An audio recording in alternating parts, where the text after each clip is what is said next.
am Sunny, the ministerial intern here at CSL Seattle, and we are here today bringing you more good news coming out of the CSL Seattle community. I am joined today by Ray Houle, and we're going to talk a little bit about creativity as a spiritual practice. So, Ray, tell us, what is creativity as a spiritual practice here at CSL Seattle? Well, creativity as a spiritual practice seems to be a lifestyle.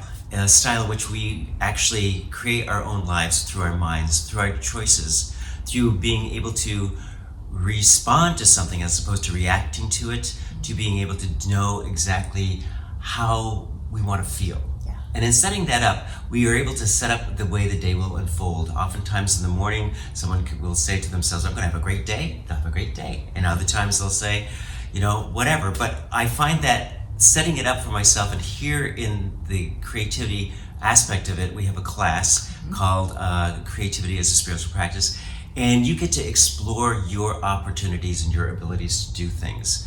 My background is theater. I was a dancer, choreographer, and produced several shows at a dance festival. So what I've done in the past is set up some programs that were very short, and there were some of them with rhythms where people would just tap out their personal rhythms. And online, that's quite an interesting thing because it never comes out quite the same. But it was great because then we got to experience and laugh and have the joy of the creativity process. Yeah. And then another thing, we did a flash mob where we did a Tina Turner song, and I created just some movement on camera, and we just played it as it was, and I said, if you get stuck, you can freeze, or you could just make up your own movement, and that was a lot of fun. Yeah.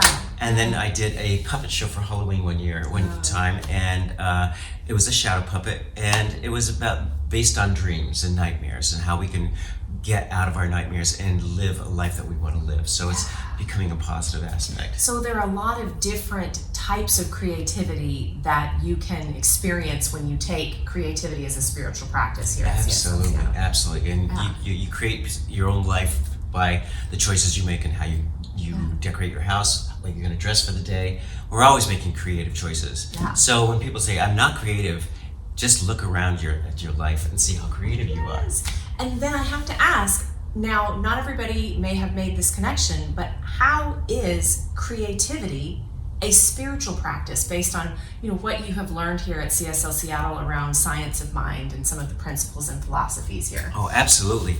It really is that sense of making it a choice to be one with the divine, knowing that everything is working for us, and seeing the glass is half full as opposed to half empty. Yeah. It really is that opportunity to just hold and know that the highest and best is always coming for you, because the world is a beautiful place. Yeah. And this is why we're here, is to make a joyful noise. Yes.